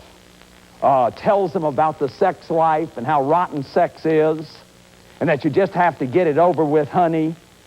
Just ruining this little girl's own experience of her sexuality. See, or let's say this dad is going to make this son into an extension of himself. This dad wanted to be a lawyer and he failed, or he feels like his life's a failure, so everything he does is to make this boy be a lawyer. So this kid becomes an extension of dad. This kid becomes dad's surrogate self to justify my life. Or this mom spends hours with this daughter, so it wants her to find a rich man. I had a female client where her mother was more in on her relationships. Her mother vicariously experienced every relationship. And this gal just went after very wealthy men. And basically mom was in on it all the time. And I tried to help her to see that she had been sexually abused and was being sexually abused by this mom, that her mom was using her to try to have in her life what this woman had never had. So do you begin to see how kids can be used, and that use is abuse? And when you have adult children for parents, see, these parents with this wounded inner child, they can't possibly be there for these children. One of the people that saw the family series, this is absolutely magnificent. It's a poem, and this is the letter that came to me. It said, "Dear Mr. Bradshaw, after watching several of your broadcasts, my inner child decided to write you a poem about the emotional abuse of playing baseball. I found the poem quite helpful myself, and since it's a pretty good poem, I thought I'd share it with you. You have given us all so much, I would like to give you something in return. Thank you, Craig Sanchez." Well, I want to read your poem, Craig, and I want to thank you for this poem. It's magnificent. Listen to this poem. It's called "This Something Settled Matter in His Heart." And here's the way it goes. There's my dad. He's waiting for me outside, waiting to play where the broad sidewalk runs quietly along our flat-roofed corner house, the house where pumpkin orange brick peeks from beneath the crumbling white stucco. Fireflies are beginning to salvo and volley across the summer evening no man's land. There is a hush. It is as if the night has taken a deep breath and is holding it. He's got a baseball in one hand. He whacks it into his glove over and over again. It makes a clear, sharp, snapping sound like a whip. Suddenly he rocks back and launches the ball straight up into the deepening gloom. Up, up, up it goes, up past the lamppost, streaking up between the telephone wires and tree branches, up higher than any three-story building, apartment building next door. It's higher than that. Will it strike a bird? Catch it! Catch it, he bellows. I look up, craning my neck as far back as it will go. My feet are suddenly strangers to the ground. They swear they have never met before. These toes, this asphalt. I can't let my dad down. I'll catch it, I will. but I can't see it. 2 years from now, I'll finally get my glasses. But tonight, all I can do is squint into the darkness. Will it ever come down? Ever throbs my heart? I can see nothing. But I can smell something. I can smell the smooth new leather of my bright orange baseball glove as it slides around on my hand. It has a life of its own. It's a grown-up glove, a professional one, because my dad wants me to get used to the real thing from the beginning. No kid gloves for me. Oh, no. He's a swell dad to get it for me, even says so. I'm 5 years old. I have to squeeze all 4 fingers into the forefinger hole to keep it from falling off. My thumb is lost somewhere in a black hole. Tom Thumb's cave, I suppose. I run around in circles hoping that somehow, perhaps by being in perpetual motion, I will hear the ball when it comes down. I must never let my dad down, not once. I'm his big boy, and he wants me to be a baseball player just like he would have been if it hadn't been for that bad break. Did it hurt, Dad? That bad break? He's going to make a sacrifice and make sure that I make the big leagues. What a dad. The ball comes down and hits me on the head, and there's no hole for me, small as I am, to crawl into. You should have been born a girl. My father never played with me. Why did I waste all that money on that glove? You're such a sissy, I should have bought you a skirt instead. I fight back the shaming tears. Why do I have to cry now of all times? I can feel the pain from the bump on my head all the way to my heart. Dad, I'm sorry. I'm really sorry. Give me another chance. Please, I won't do it again. I promise. Please, Dad, please. All right. One more chance. A smile creeps across his face, but concentrate this time. Don't fail me. Once more, the ball flies up into the void. Run from it, birds. Don't get hit. Use your white wings to be safe. I'm so lucky to get a second chance. What a dad. I still can't see the ball. But I'll catch it somehow. I have to. Man, what a poem. What a poem. And what a statement. This isn't, none of this is about this child. Not one moment of this time spent with this little boy is about this little boy. This is about a dad with a wounded inner child who is contaminating his son with his own woundedness. So I hope you can see what a weighty matter in a bunch of issues this wounded child is. Now, one of the ways we work on getting to this wounded child is we write a letter in my workshops with our non-dominant hand. That is, if you're right-handed, you write the letter left-handed. If you're left-handed, you write it right-handed. And the idea of this letter is to write to your mom and dad and tell them what you needed from them that you never got. It's not a blaming letter. It's a statement. We have to demythologize our parents. You see, you can't heal your own wounded child as long as you're idealizing your parents. As long as you're thinking that it's you and not them. That, here's this kid. How would this kid know this is abuse? He thinks it's a good deal. What a dad. He's given me a second chance. How does a kid know what abuse is? Listen to this statement. This is David Mura again, writing about abuse. If only the child could have escaped, but he could not. The world of his abuse was the world of his family. The child's inability to pull away from the world of abuse was not merely caused by the presence of physical force or their ignorance of choice. He could not defend himself because he could not name the abuse. He could not put a name on it. How would he know what abuse is? You see, so one of the things that we are doing in this series is naming abuse. One of the things I did in the family series is name abuse, because the wounded inner child in us couldn't know. What we grew up in, we thought was normal. So I have people write these letters. Wayne Kritzberg, my friend Mike Falls, Lucia Capiciane, these are techniques that a lot of therapists use. It's not blaming. The intention is not relevant in my work. It's like they were backing out of the driveway and they ran over your leg and you've been limping for 40 years. And you don't know why. So you've got to make the abuse real. Fritz Perls said, nothing changes till it becomes what it is. And so in this exercise, you're going to see people reading the letters that they've written to each other. They'll be discharging as they read. They'll be in sadness. And then when the exercise is over, they'll validate. Now, validation is a very important part of inner child work. See, because you couldn't know it was abuse. You couldn't know that the outrage was justified because there was no allies. Who came to you and said, hey, that was terrible what you went through. That was terrible what your father did to you with that new glove. Who did you have that could have helped you with that? You didn't have anybody. And so there's a great deal of pain. We had a man in our treatment center confront the staff recently. And Kip Flock, who you saw earlier, said, you're absolutely right. You're absolutely right. The man started sobbing. He said, never have I confronted authority figures who validated my experience. So one of the very important parts of this work is people coming together in non-shaming support groups and getting validation as we tell our stories to each other.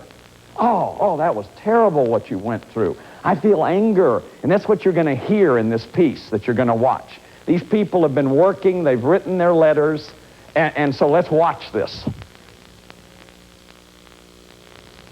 I want you to write a letter, but I want you to this time with your non-dominant hand. And you write, Dear Mom and Dad, here's what I needed that I didn't get.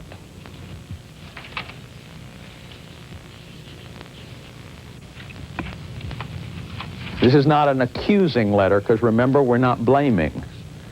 This is a letter that's saying to your little wounded inner child, you're beautiful, you're lovable, there's nothing wrong with you, you just didn't get what you needed.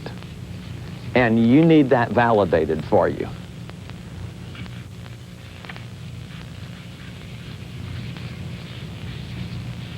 When you're finished, I want you to read your letter to the group. Just read it as tenderly as you can. Dear Mom and Dad. And then when you're finished with the letter, let each person in the group give you a feeling response. I need to know that I was okay for not having a dad. Right. I need to know it wasn't my fault. I need to know that I didn't make him leave. I needed to be a kid. I needed to be able to play, and there was a lot I needed. I'm so sorry that you didn't have the opportunity to know your father. And I'm real angry that your mom didn't spend the time with you to try to explain the fact that you were precious and you were meant to be there. Because you were. I don't have any memories of you being around. No memories of you playing with me. Dad, I need your time. Dennis.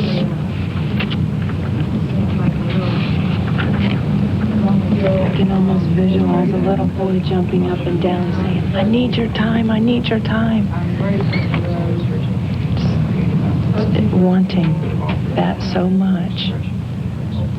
I can really hear that hurt, that lost feeling. When you were talking to your dad, I just heard a tremendous amount of sadness. I didn't hear anger at your father, but I heard a lot of sadness that he wouldn't come home and be with you, and I think it's real sad that you don't have any memories of him at all, and that he couldn't just take a few minutes and play with you. That's a big loss for you. Dad, please play with me. Hold me and tell me I'm pretty. And that you love me, and that I'm as special to you as a boy would be. I've tried to change into a boy, but I'm still a girl. Mom and Dad, I needed to feel and express my feelings and have that be okay. I needed to feel like I was basically just like everybody else. I needed to know that it was okay just to be a kid. Dad, I needed to know it was okay to be less than perfect. Mom, I needed to know it was okay to be a male. Dad, why are you not here? The only way that I know that you've ever even been here in this house is the snack that's left on top of the trunk. Every day I have a treat there from you. But where are you?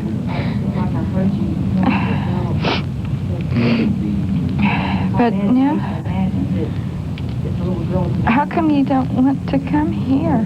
How come you don't want to be with Mom and me? Why? Do you hate Mom? Do you hate me? Our house is so pretty, and Mom is so pretty.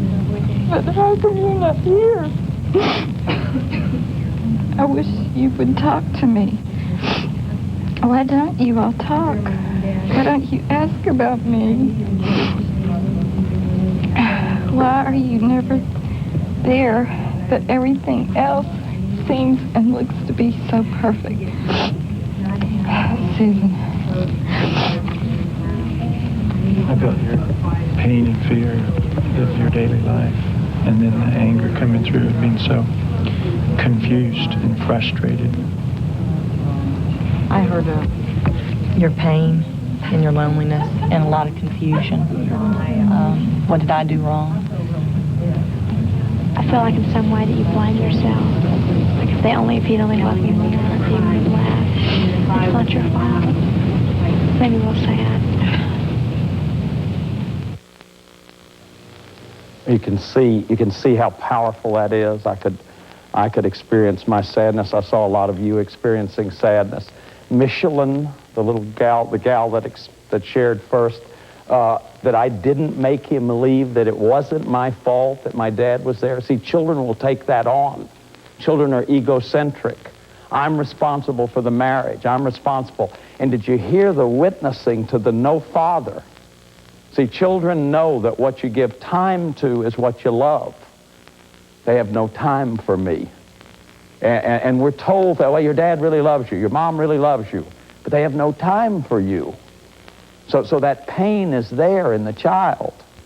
And this just powerful, powerful expression of it. And then Karen, who talks about, can I be a girl? Is it okay to be a girl? And Andy, is it okay to be a boy, Mom? You see why I have those affirmations in there all through these exercises, that this is sexual abuse. When you're sex, you're being communicated that something's wrong with your sex. It's not okay to be a girl. It's not okay to be a boy. And then this piece at the end with Susan, where she talks about the only way she knew her dad was there are these treats that are left on the counter. You know, my assumption, this is a workaholic father. And we think, we still laugh about this. You see the pain in that little girl who's sitting there reading that letter. These are the things she's saying. I wished you would talk to me. Why don't you want to be with me? Do you hate me? Do you hate Mom? And then you hear the validations. You hear them getting the validations. And see, what that does is it helps that lonely little child to know that I'm not crazy. I'm not crazy. That this pain, this ache that I'm experiencing, I'm not crazy. That other people, and when people sit in small groups like that and share, see, there's a connecting of the inner child with each other. We can connect with each other's inner child. Because the child has no allies. The child is lonely. There's nobody to talk to. So that's what's powerful. And those of you who are watching this, talk to somebody about it. Write a letter. Get somebody you love and trust and share it with them. And then for all of you, those watching, and you, just close your eyes again. Let's give our preschooler these affirmations. These are the things that little 3-year-old in you needed to hear. So just take a few deep breaths.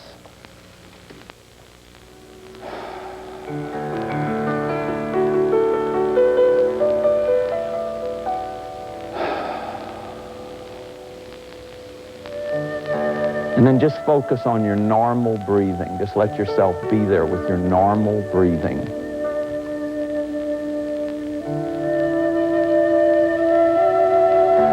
And once again, let yourself go back in time to some place that you remember where you lived. And see a little preschool child, 6 years old, 5 years old, whatever. And even if you can't see them clearly, just have a sense they're there. And then let them be seeing you. Just float into their little body and let them see you. And hear them, hear you saying to them, it's okay to think for yourself. It's okay to have your own identity. It's okay to find out the difference between boys and girls. It's okay to be a boy. It's okay to be a girl. It's okay to be gay or lesbian. It's okay for you to be different, to have your own view of things. It's okay to imagine things without being afraid that they'll come true. I'll help you separate fantasy from reality. It's okay to ask for what you want. It's okay to ask questions if something confuses you. And listen, little John, Mary, Susie, whoever, you're not responsible for your daddy's loneliness, for your mother's pain. You're not responsible for your father not being there, or your mother not being there. You're not responsible for their marriage or their marriage problems. You're not responsible for any of that. You're just a little child. And it's just okay for you to be you and for you to be a little child.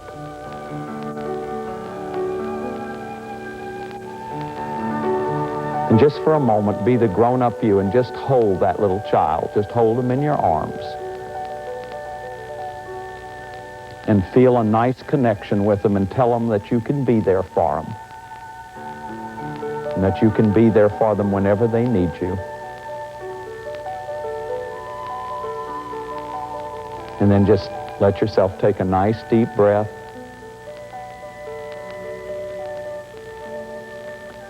And as you exhale, just very slowly open your eyes.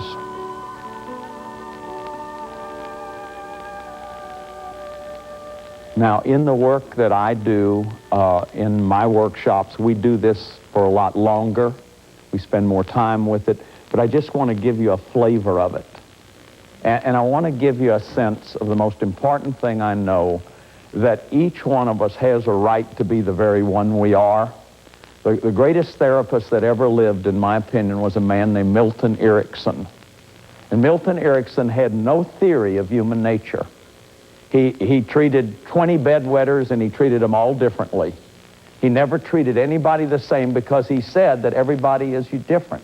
One of his famous cases was a woman in Wisconsin that had been depressed for years, and nobody had been able to help her. She had been to all kind of doctors and therapists, and Erickson came in. They flew him into her house. He spent 30 minutes with her, and he said, here's what you do.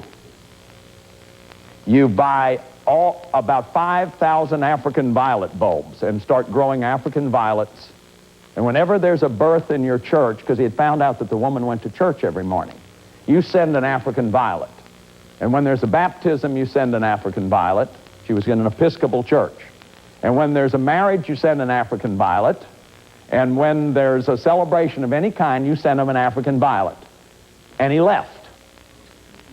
Now you can imagine this wealthy family flew him in, waiting for the ace psychiatrist, to treat this involutional melancholia, which is what this stuff is described in the literature. And he tells her to grow African violets and to send them to people at church.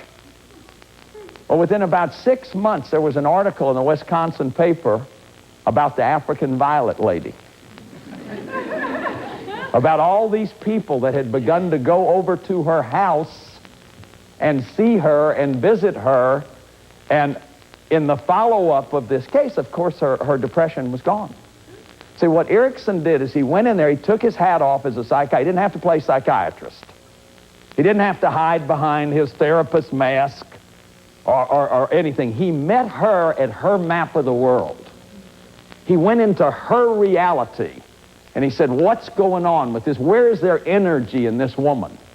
Where there's energy is she goes to church every day, and he had looked around the house, and he had seen these African violet plants. And he said, she gardens.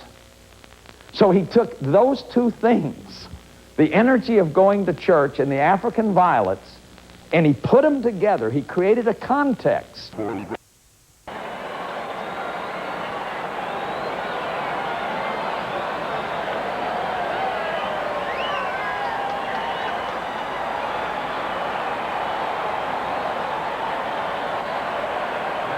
People trying to start the wave for the last 3 innings. They finally got it going, I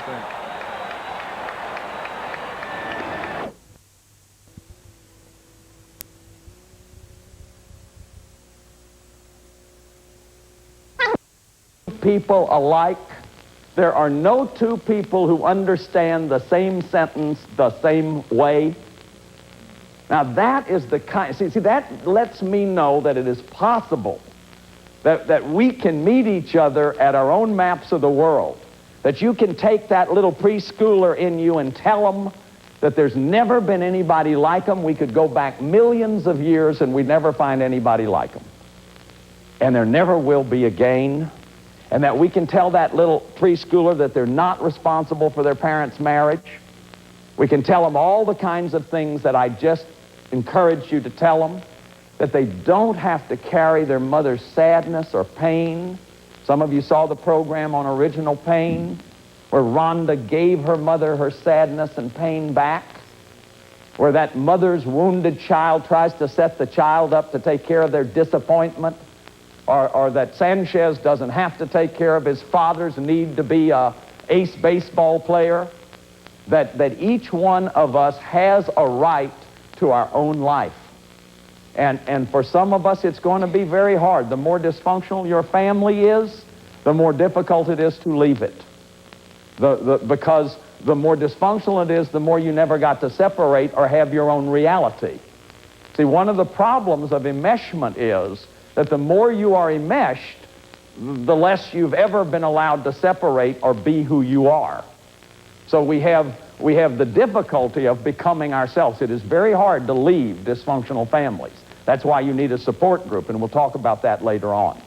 Well, love that preschooler in you, and join me again next time when we look at the school-age child and we reclaim that wounded inner school-age child. God bless you all.